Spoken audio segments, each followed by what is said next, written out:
Alors, je vais vous parler des enjeux et de la posture du management dans ce contexte-là. Alors, les enjeux, j'en vois 4 qui sont un enjeu de mobilisation des équipes. C'est plus complexe de mobiliser des équipes en visioconférence ou à distance que quand on les a sous la main dans une réunion qui a, par l'aspect kinesthésique, une capacité à tenir les gens. Il y a également un enjeu de nouvelle proximité individuelle, c'est-à-dire qu'il y a une nécessité d'être proche de nos collaborateurs, et pour autant, le mot éloignement, c'est le mot qui a été employé, distanciation sociale, qui est un mot qui est inscrit dans notre vie aujourd'hui, ne permet pas cette proximité individuelle, en tous les cas sur le plan kinesthésique physique. Se pose également une problématique d'information descendante et ascendante. J'ai vu récemment une conférence se faire chez un de nos clients où c'était très descendant, et je pense que si c'est encore acceptable dans une salle, dans une des tours de la Défense, ça l'est peut-être plus quand il s'agit d'une visio. Reprendre les termes tout à l'heure d'une des participantes sur le fait d'être sur Zoom toute la journée, on a sacrément intérêt d'être passionnant ou intéressant pour pouvoir maintenir l'attention. Et puis, il y a un enjeu de réassurance managériale. Réassurance, c'est-à-dire que la donne ayant changé, les éléments sont en train de se structurer différemment. Il est nécessaire de modifier l'encadrement et surtout la disponibilité du manager pour mettre ses collaborateurs en situation de confort. Alors, confort tout relatif, mais surtout de sécurité. Pour ceux qui connaissent le principe de la pyramide de Maslow, la pyramide de Maslow postule qu'au deuxième niveau de la pyramide se trouve le niveau de la sécurité, qui précède ceux qui sont au-dessus, c'est-à-dire la réalisation, le développement, le succès. Si les gens sont en insécurité ou se sentent en insécurité, il y aura une difficulté pour les faire avancer. La posture de manager, il y a 4 mots qui, à mon avis, me viennent à l'esprit. C'est confiance. C'est vrai que c'est compliqué de faire confiance à des collaborateurs qui se trouvent à distance. D'ailleurs, je fais une parenthèse sur le programme Stratexio. C'était déjà des slides que je passais quand j'expliquais le management des équipes à distance à l'international. C'est-à-dire que le contrôle en permanence du collaborateur, ce n'est pas la bonne solution. L'autonomie, alors ça, c'est pour certains une difficulté parce qu'ils ont dans leur cadre de référence un dispositif qui les amène à être séduits par un encadrement présent, et puis d'autres qui frôlent l'indépendance, et là, auquel cas, c'est plus l'autonomie, c'est l'autonomie sans les règles. Bienveillance, alors bienveillance, je sais que le mot est un peu la tarte à la crème de tous les coachs, mais moi j'y crois beaucoup.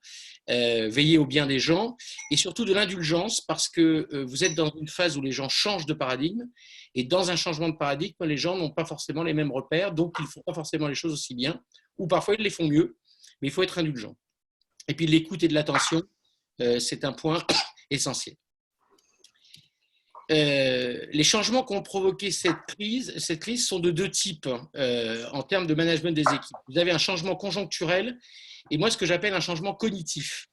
Alors c'est quoi le changement cognitif?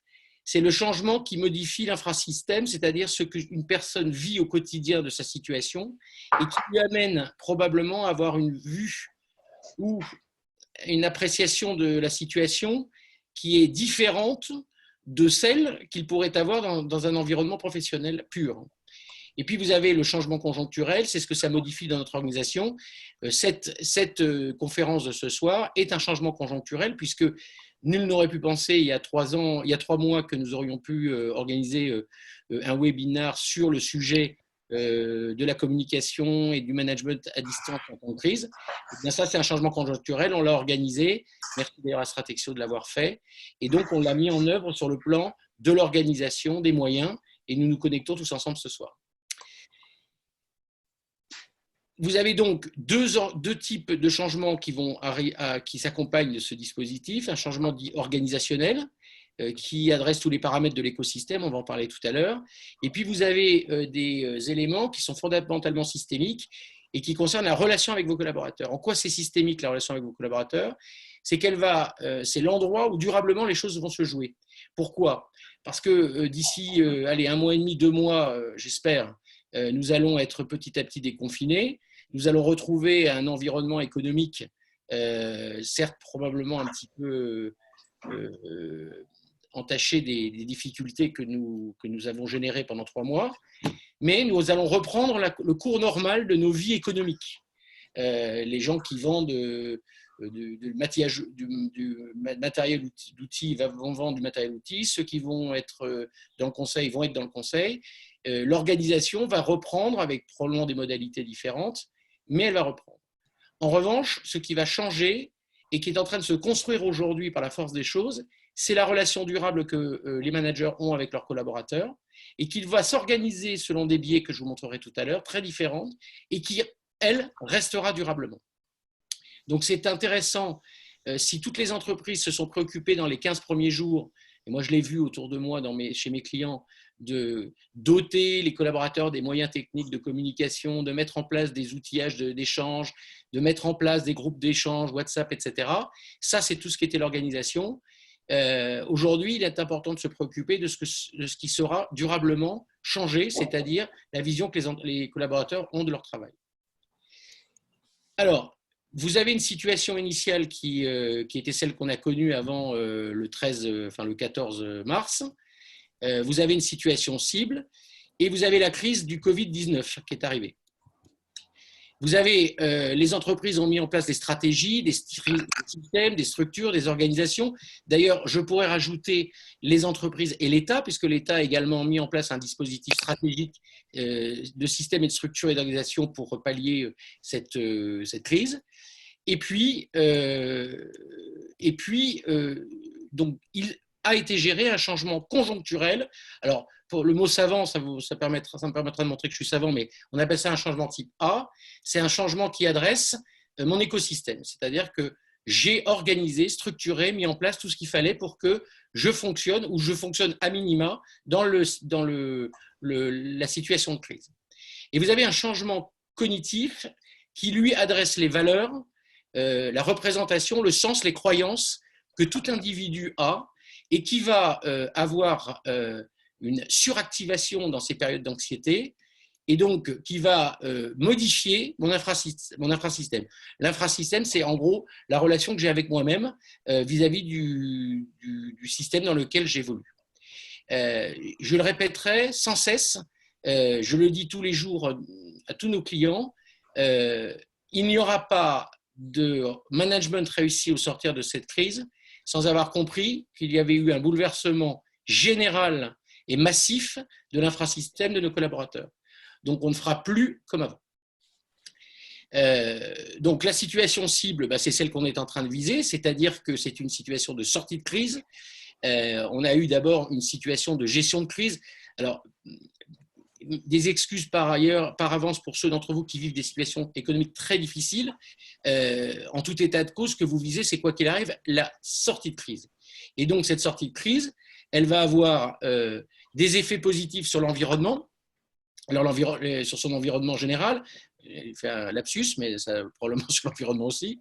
Et ces changements vont être rapides, tout simplement parce qu'on n'a pas le choix. On ne peut pas laisser les entreprises se mettre en team building pendant 3 ans pour réfléchir à la manière de faire le monde de 2025. Donc, ça va aller très, très vite. Et pareil, dans le même ordre d'idée que les entreprises se sont organisées, structurées pendant cette période vite, elles vont se restructurer très vite en sortie de crise. Pour autant, il y aura un deuxième élément qui va être à prendre en compte, c'est qu'il y aura eu des effets positifs sur chaque individu. Alors, des effets positifs, c'est-à-dire que, moi c'est mon côté peut-être très optimiste, mais c'est des effets positifs en termes de vision du monde et de sa vision de soi dans le monde. Et ça, c'est également un élément dont on devra prendre en compte. Donc, il y a 2 enjeux de mon point de vue, aujourd'hui en management à distance, durant cette période. C'est assurer un management de proximité auprès de nos collaborateurs qui tient compte de ce changement de paradigme. Et c'est d'assurer dans ce changement de paradigme les moyens de manager ces mêmes collaborateurs demain. Et ce ne seront plus les mêmes. Ils auront un autre visage. Alors, pour certains, ils le diront. D'autres prendront des décisions, mais tous ne le vivront pas. Alors, moi, je pense qu'il y a un cadeau caché. Je ne sais pas si certains d'entre vous connaissent l'expression du cadeau caché, mais qui est directement ici de la résilience. c'est que au terme de cette période, de nouveaux modèles vont apparaître et on va être obligé de rebattre les cartes. Et dans ce domaine, sur ce sujet, il en sera de même pour les aspects organisationnels que de l'aspect managérial au sein de nos entreprises. Nos collaborateurs auront durablement vécu une situation qui aura changé leur paradigme et leur rapport au monde du travail. Alors, ça ne veut pas dire qu'ils se seront distanciés du monde du travail. Je l'entends un petit peu ces derniers temps, pas du tout. Certains vont revenir avec beaucoup de joie, ne serait-ce que pour ne plus entendre les enfants faire du bruit dans les appartements confinés parisiens, mais il y aura probablement une modification structurelle de la manière d'aborder le monde du travail. Ça nécessite une révolution managériale qui était déjà en cours. Nous, on la suit dans les projets de développement et d'accompagnement de nos entreprises. Le petit chef Fayon qui donne des ordres et qui descend des mails informatifs, il va vivre un moment difficile parce que 3 effets se conjuguent en ce moment. L'effet de sortie de crise où les gens n'auront plus le même rapport au travail. Deuxièmement, c'est que vous avez une génération de gens qui arrivent sur le marché du travail qui n'ont plus du tout le même rapport au travail que celui que les plus anciens, dont je fais partie, avaient quand ils ont commencé. Et le troisième élément, c'est que le mixte de tout ça fait que l'expérience collaborateur, le besoin qu'un individu a de vivre une expérience singulière dans l'entreprise, ne peut plus être une expérience collective, mais une expérience individuelle. Et ça va nécessiter de la part des managers une vraie révolution en matière d'accompagnement. C'est une chance aussi, hein, mais c'est une révolution. Et ce sont ceux qui modifieront leur dispositif de suivi d'accompagnement de leurs collaborateurs qui seront les plus rapides à récolter les fruits de tout ça. Il y a une phrase que je voudrais que vous reteniez pour ceux d'entre vous qui ont à gérer ça et ceux d'entre vous qui l'accompagnent chez leurs clients. Il n'y a rien de pire que d'être passif dans cette période. C'est-à-dire que la passivité consisterait simplement à gérer des problèmes techniques ou technologiques d'échange ou de connexion aux informations de l'entreprise. L'aspect actif, c'est qu'est-ce que je fais de tout ça pour que demain, ça soit non pas pertes et profits de l'entreprise, mais que ça puisse mettre à l'actif comportemental et managérial de mes collaborateurs. Alors, le collaborateur, il est au télétravail, il est chez lui, là, en ce moment. Il a dans son environnement désormais visiblement une famille, des cours de cuisine assez fréquents en ligne, dont moi-même je suis friand le soir sur la 6. Je vais louper celui de ce soir d'ailleurs. Le collaborateur, il a son épouse aussi qui est présente, il la voit avec ses occupations, et puis il a un rapport au temps, un rapport à la détente qui est un petit peu différent. Deuxième élément, c'est justement un sujet important. Une chose qui aura changé durablement, c'est le rapport au temps. Alors ça, c'est quelque chose que je vous conseille d'avoir en tête. Le temps, la notion du temps va changer. Alors, après que nous ayons tous, pendant une semaine, rangé tous nos papiers, pour ceux qui ont des jardins, mis leur jardin nickel, nettoyé leur maison de manière extraordinaire et rangé tout ce qui était à ranger, donc dans un rythme d'ailleurs assez frénétique qui ressemblait à celui que nous avions dans notre vie professionnelle d'avant, tout d'un coup s'est installé le temps, l'ennui, qui est d'ailleurs un excellent mode de créativité. Et à partir de ce moment-là, les gens vont découvrir ce que c'est que prendre le temps. Je passe mes journées partout en France, dans les entreprises que je visite, à expliquer toute l'importance de prendre son temps, en tous les cas de commencer sa journée en prenant du temps pour réfléchir à ce qu'on allait y faire. Et il y a certaines personnes à qui je dis ça, qui me prennent pour un grand malade mental. Là, ils vont découvrir ce que c'est que se lever le matin, de se dire qu'est-ce que je fais aujourd'hui, quel est mon programme. Ce qui est un élément important, c'est qu'ils ont découvert aussi la distanciation des aléas professionnels. Parce que s'ils ne répondent pas à leur mail ou s'ils ne répondent pas à leur SMS dans le bureau, rien n'empêche le collègue de se lever de sa chaise et d'aller le voir dans son bureau. Et là, ce n'est pas possible, on ne peut pas se déplacer et on ne peut pas aller le voir pour lui demander quelque chose. Donc ce rapport au temps aura changé. À ça, vous allez avoir des facteurs d'incertitude qui vont probablement être importants. Le premier d'entre eux, effectivement, est sanitaire. J'enfonce une porte ouverte, mais il suffit s'attarder quelques minutes, voire quelques heures devant les chaînes d'information continue pour se rendre compte à quel point c'est une anxiété véhiculée et qui ne va pas s'arrêter, puisque au terme du déconfinement, il y aura probablement des mesures de protection sanitaire globale. Il y a fort à parier que pendant un paquet de temps, nous ayons des masques pour peu qu'ils arrivent en France quand nous nous déplacerons. Et tout ça va créer une anxiété, c'est-à-dire que nous allons dans un environnement assez anxieux. Par ailleurs, vient se rajouter des facteurs d'incertitude économique. Les gens vont se poser un certain nombre de questions et de craintes sur ce qu'ils vont devenir. Et puis, aujourd'hui, il y a un élément dont on a parlé tout à l'heure, mais sur lequel je vais revenir. On est distancié de son écosystème, de ses collègues, de ses clients, de ses managers. Et cette distanciation, elle modifie, au même titre que les facteurs d'incertitude, que le rapport au temps et que le rééquilibrage vie professionnelle, vie personnelle, elle modifie le cadre de référence. Et vous verrez que dans ce cadre de référence de chacun d'entre nous et de nos collaborateurs, va venir s'organiser des pensées structurantes qui vont probablement amener ces mêmes collaborateurs à prendre des décisions à tout niveau. Alors, le changement conjoncturel, c'est quoi? Ça consiste d'abord à équiper les collaborateurs. Je pense que tout le monde l'a fait. Les petits conseils que je vous donne, c'est éviter les interruptions intempestives. Je vois ça au quotidien, moi, dans mon couple, où je vois vraiment des interruptions intempestives permanentes. Tout le monde n'est pas joignable à tout moment. Il est important de planifier des échanges. C'est un point très important. C'est je vais t'appeler ce soir vers 17h et je ne t'appelle pas toutes les 2 minutes pour savoir où on en est. Fixer des plages horaires comme on le fait ce soir, c'est 17-18 heures. Hein, ce n'est pas parce qu'on est à la maison qu'on est corvéable à merci. La prise de contact préalablement argumentée, c'est-à-dire qu'il n'y a rien de plus anxiogène pour quelqu'un qui est chez lui déconnecté des informations de l'entreprise que d'apprendre qu'il va avoir un rendez-vous avec son chef demain matin à 9h sans en connaître le contenu. Je peux vous dire qu'il y a plus d'une personne qui se pose la question de savoir qu'est-ce qu'on va lui annoncer à 9h demain matin. Donc, la notion d'argumentation et la notion d'objectif de l'entretien est très importante. La notion de rituel aussi est importante. Au même titre, il y a un rituel que je trouve très beau qui s'est mis en place en France, qui est l'applaudissement tous les soirs aux fenêtres des appartements et des maisons du personnel médical. C'est un rituel. Eh bien, des rituels sont très importants également pour favoriser l'équilibre de vos collaborateurs. Il y a un élément important aussi, il y a des aspects informatifs et constructifs de l'échange.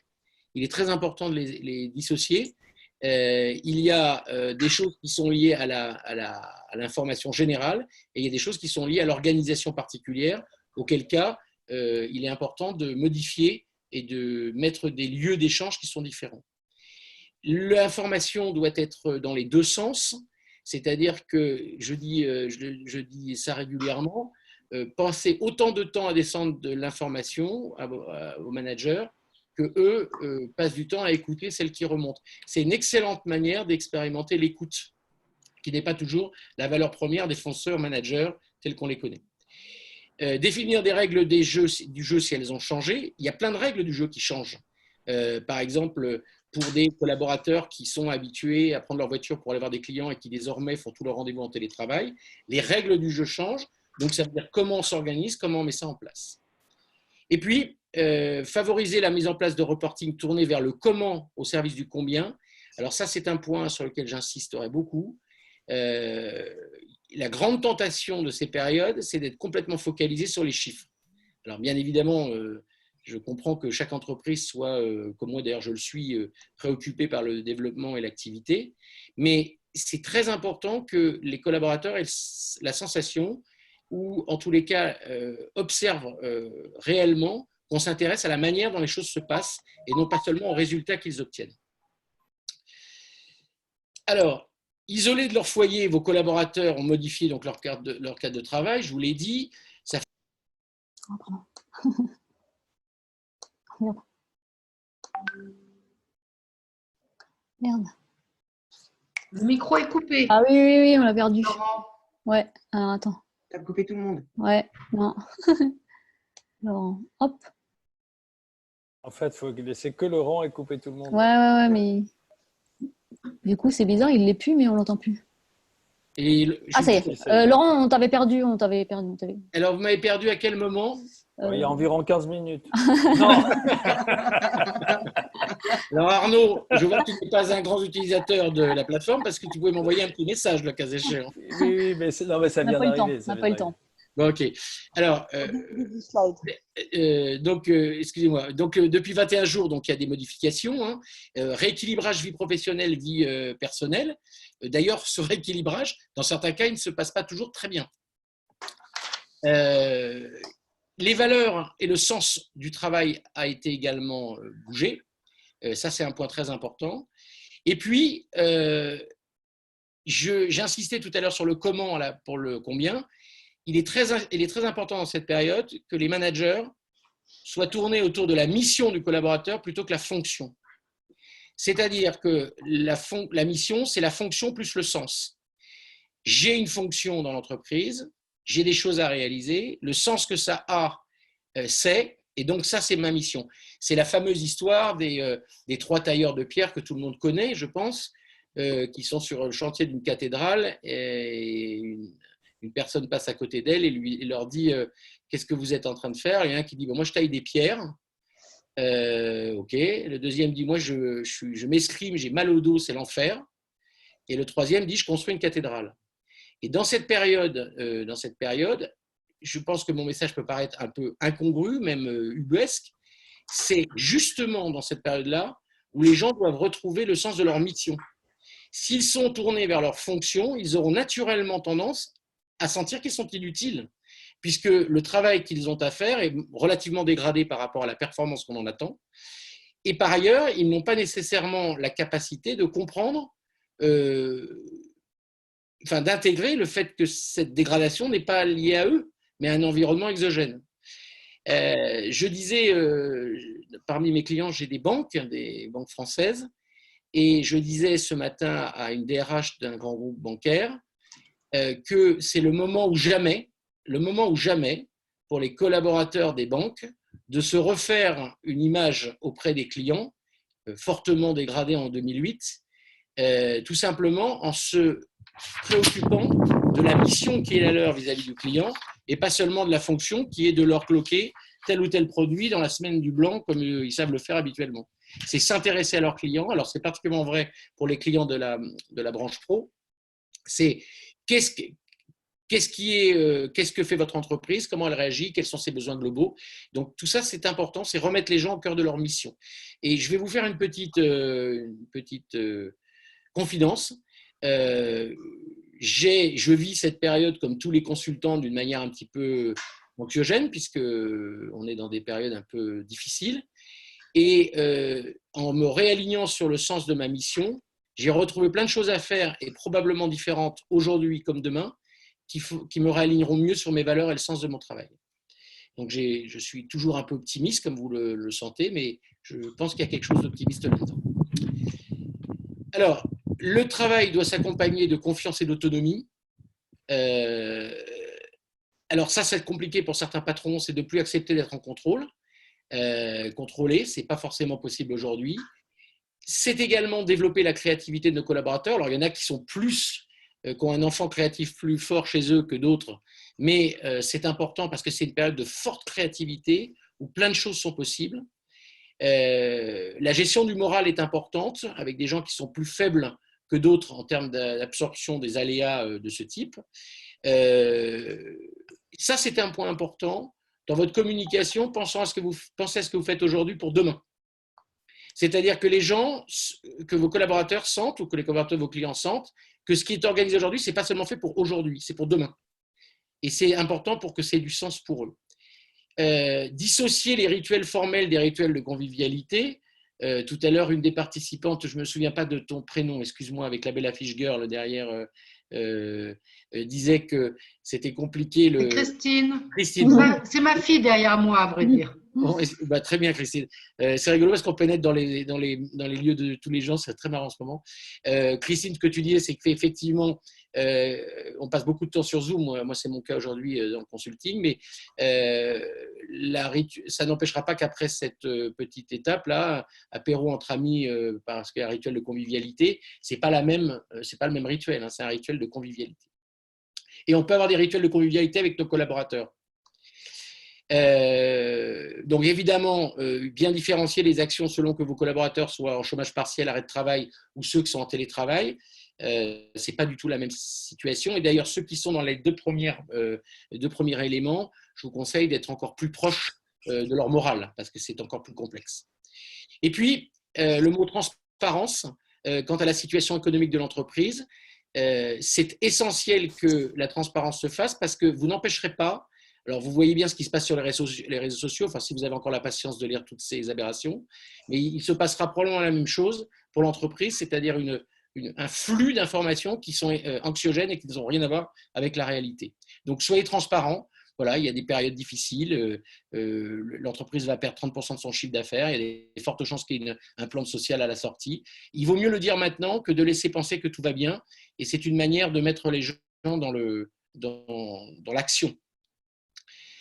Alors, cette situation de confinement, alors vous allez voir, je vais vous parler d'un concept que certains connaissent peut-être, les pensées automatiques. Il y en a qui connaissent le concept des pensées automatiques autour de cette table. Alors, les pensées automatiques, on en a entre 600 et 2000 par jour. D'ailleurs, au moment où je viens de vous parler, vous en avez eu tous. Je suis en train de vous regarder. Il suffit de regarder vos visages pour que vous ayez des pensées automatiques. C'est des petits SMS cognitifs qui surgissent en permanence au seuil de notre conscience et puis qui transforment donc pour vos collaborateurs leur vision du travail et leur engagement. Ces mêmes pensées automatiques, elles ont un impact sur les émotions. Et il est fondamental de vous assurer que ces émotions n'entravent pas la mobilisation des gens vis-à-vis de leur travail, de leur mission, n'instille pas des doutes. D'ailleurs, souvent des pensées automatiques qui sont génératrices de mauvaises émotions et pas forcément de bons comportements. Alors, je vais vous montrer comment faire pour le suivi individuel. Enfin, je vais vous conseiller de faire ça. Pour le suivi individuel, je vous conseille donc du coup d'être très orienté sur les dimensions de valeur du collaborateur, le sens, la motivation et les besoins.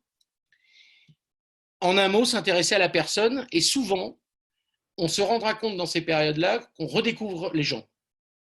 D'ailleurs, moi je le vois avec des amis, les relations que nous avons à distance ont modifié la manière dont je les observais, et peut-être probablement eux de la même manière pour moi.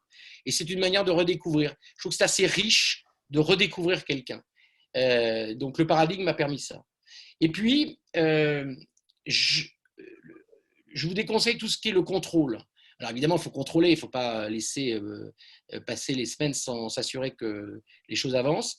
Mais contrôler, c'est tout aussi inutile et ça donne une sensation de pensée automatique non aidante qui peuvent donner la sensation d'absence de confiance. Très clairement, en ce moment, si la personne elle est dans la situation que j'ai décrite tout à l'heure et avec une absence de confiance, ça ne va pas donner grand-chose pour la suite. Alors, les réunions en visio également, ça modifie considérablement la donne.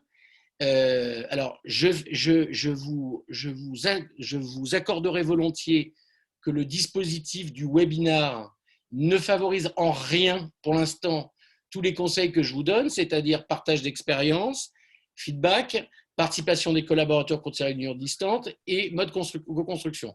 Et c'est le principe de la conférence. Je m'en excuse auprès de vous, mais tout ce que je fais depuis tout à l'heure, qui est sur un mode informatif et pédagogique, est totalement, à mon avis, inutile dans l'aspect distancié de la relation managériale en ce moment. C'est les éléments fondamentaux de la réussite et leur intérêt. Alors, la sensation aussi que les participants peuvent être acteurs dans l'élaboration de solutions innovantes et qu'ils peuvent contribuer personnellement à relever un défi collectif, c'est très important. C'est je suis acteur et je relève un défi. Voilà. Ce n'est pas les autres, ce n'est pas le N+7 de mon entreprise qui relève ce défi tout seul. Je peux y participer, j'ai des idées. Enfin, l'ennui, je vous l'ai dit tout à l'heure, c'est un facteur de créativité. Vous savez que pour ceux d'entre vous qui ont eu des enfants, que les faire s'ennuyer, c'est la meilleure façon de développer chez eux la créativité. D'ailleurs, je pense que vous le découvrez pour ceux qui en ont encore à la maison en ce moment.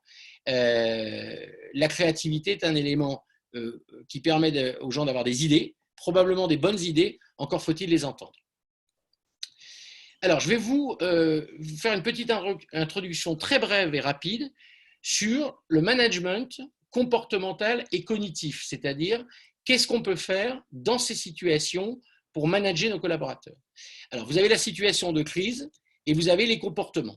Voilà. Et entre les deux choses, les pensées automatiques dont j'ai parlé tout à l'heure, 600 à 2000 par jour, qui ont pour conséquence la genèse d'émotions qui elles-mêmes déclenchent des comportements. En fait, il y a deux endroits sur lesquels le manager peut jouer. La situation, c'est-à-dire l'aspect conjoncturel dont j'ai parlé tout à l'heure, c'est-à-dire qu'est-ce que je peux faire dans la situation actuelle vis-à-vis de mes collaborateurs, dans ma posture, dans mon accompagnement, dans ma manière de manager les gens, qui permettent de gérer la situation. Et deuxième élément, comment je peux aider un collaborateur à avoir des pensées qui lui soient plus aidantes qu'habituellement. Alors, un des éléments importants qui génèrent les pensées automatiques, c'est les croyances. Alors, vous n'allez pas être psy, je vais vous rassurer tout de suite, mais ces croyances, elles sont là. C'est les gens qui ont de l'exigence, qui ont la catastrophisation, des sensations de frustration, de jugement de valeur, auxquels s'ajoutent des biais cognitifs, je vais vous en parler dans 2 minutes, qui, eux-mêmes, génèrent ces pensées automatiques. Alors, des biais cognitifs, je vous en ai sélectionné 7 que vous allez voir derrière, et je vais vous faire un petit jeu dans les jours qui viennent. Quand vous écoutez les informations, vous écoutez les gens qui sont autour des plateaux télévisés, je vais vous apprendre à les reconnaître. Et ces biais cognitifs, qu'est-ce qu'ils font? Eh bien, associés à des croyances qui sont aidantes, eh bien, dans ces cas-là, ils génèrent des émotions positives et adaptées. Donc, c'est tous les messages qui sont passés autour de la rationalité de la chose et de l'environnement à venir. Et puis, quand vous êtes dans un environnement où, effectivement, les pensées automatiques sont non aidantes, par exemple, merde, je vais perdre mon boulot, par exemple, voilà, ça c'est une pensée non aidante, eh bien, ça génère évidemment des émotions de stress. Il va y avoir probablement au terme de cette sortie de crise des gens qui seront en syndrome un tout petit peu dépressif, des gens beaucoup inquiets par ces pensées automatiques. Et donc, votre travail à vous, le travail des managers, c'est de favoriser les pensées automatiques. Alors, la technique, je vais vous la faire courte parce que c'est beaucoup plus long que ça, mais je vais vous la donner. C'est quand une personne vous dit qu'elle est complètement abattue, qu'elle est complètement inquiète, stressée, c'est lui poser la question « Qu'est-ce que tu es en train de te dire ?» Et dans le « qu'est-ce que tu es en train de te dire », vous allez découvrir qu'il y a une suractivation des croyances inutiles ou des biais cognitifs dont je vais parler dans quelques minutes et qui génèrent mécaniquement des pensées automatiques non aidantes, de l'angoisse, de la peur et des comportements inadaptés. Je ne vais pas parler de ça parce qu'il fallait que je sois assez court, j'espère que je ne vais pas être trop long, mais vous pouvez avoir des phénomènes de procrastination dans cette période-là. Alors, c'est quoi la procrastination? C'est remettre au lendemain ce qu'on peut faire le jour même. Eh bien, c'est assez incroyable, c'est que ces phénomènes de procrastination, ils ne sont pas liés du tout au fait qu'on est chez soi et qu'on a du temps. Ils sont liés au fait qu'on a des pensées automatiques qui sont non aidantes et qui nous conduisent à surseoir sur le plan émotionnel à toute forme de contrainte. Et donc, ça peut amener aussi des gens à lâcher prise, enfin lâcher prise au mauvais sens du terme. Voilà, donc ça c'est la partie, c'était une brève appréciation. Alors voilà, je vais vous donner, j'en ai choisi 7.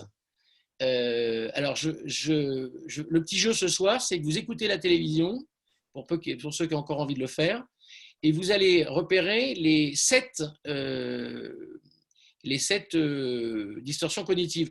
Si ça vous amuse, il y en a 180 répertoriées, distorsions cognitives, vous trouvez ça sur Internet facilement.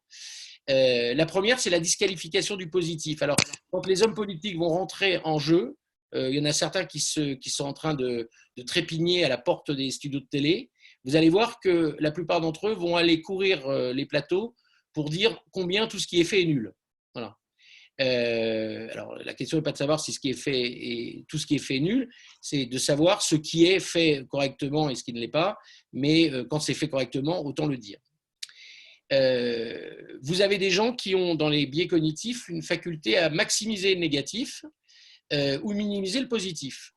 Alors, vous avez ça en particulier, regardez bien, sur le débat des traitements de soins du Covid.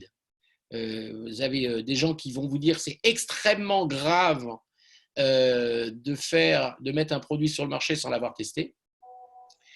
Certainement, hein, moi je ne suis pas médecin. Et puis, il y a des gens qui disent, oui, il y a 23 personnes qui ont eu son traitement, on va dire que ça fonctionne. Voilà. Alors, ce n'est pas parce que je suis près de Marseille que je vous dis ça, mais écouter les débats, c'est assez amusant. L'abstraction sélective, alors ça c'est très amusant, c'est choisir un sujet dans un domaine et décider que ce sujet est le seul dont on peut prendre compte dans cette situation.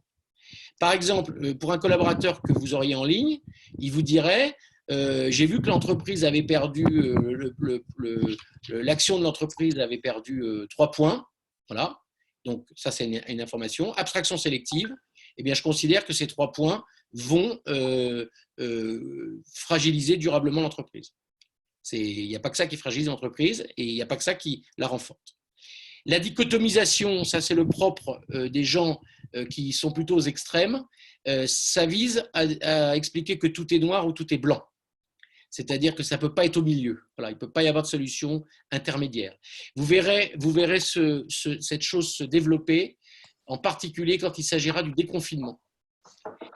Quand on expliquera que certaines personnes peuvent sortir, pas d'autres, que certaines régions peuvent se déconfiner, pas d'autres, vous verrez tous ces gens à l'œuvre. Alors la surgénéralisation, je ne vais pas vous faire de débat, c'est-à-dire c'est considérer que tout est identique par ailleurs, quelle que soit la taille du problème. Alors l'inférence arbitraire, c'est l'avant-dernier, celui-là il m'amuse beaucoup, il s'appelle encore la distorsion cognitive ou le biais cognitif de la choucroute. C'est-à-dire, vous savez la fameuse phrase, ça n'a rien à voir avec la choucroute. Eh bien, c'est les gens qui vont commencer à dire des choses qui n'ont absolument aucun rapport avec le sujet, mais qui vont en faire une valeur permanente de leur échange. Par exemple, un collaborateur dit à son patron moi, j'ai entendu dire que dans le domaine du tertiaire, il y aurait une perte de 30% du chiffre d'affaires. Donc, du coup, il y a de fortes chances que les 30% dernières entrées dans l'entreprise sont licenciées. Ça, c'est ce qu'on appelle une afférence arbitraire. L'afférence arbitraire, c'est ce qui conduit aussi aux gens à jouer, à considérer que le risque, c'est un élément qui peut amener du succès. Enfin, la personnalisation, je l'ai mis en dernier parce que je pense que c'est le plus important à considérer, et c'est pour ça que je voulais finir dessus. C'est les gens qui vont commencer à considérer par leur pensée automatique qu'une partie du problème leur revient. Et ça se joue beaucoup dans l'inconscient, mais ça se joue aussi au niveau du conscient. C'est ma faute, ma très grande faute, hein, ma culpa, ma maxima culpa. C'est de ma faute si les choses arrivent de cette manière. Alors, ce n'est pas le Covid, hein, mais c'est les problèmes que l'entreprise rencontre. Ces effets de personnalisation, c'est des effets qui peuvent conduire au burn-out. Voilà pour les éléments de ma présentation. Je voulais donc conclure sur le sujet qui était à l'origine. C'est que cette situation, elle amène dans le management à distance un changement conjoncturel auquel on fait face par des moyens techniques de communication à distance, de réunion, d'échange de mails et de décisions. Mais également, elle active des changements cognitifs qui, eux, sont traités non pas par les moyens du dessus, mais par ceux du dessous, l'attention, l'expérience collaborateur et la posture managériale.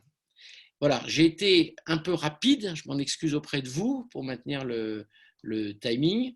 Ces deux éléments visent à gagner la bataille du pendant et pour gagner également la bataille de l'après. Et c'est pour ça qu'en tant que manager, pour assurer une transformation, il faut gagner la bataille sur les deux fronts. Donc, message, gérer le conjoncturel, mais gérer avant tout le cognitif. Voilà.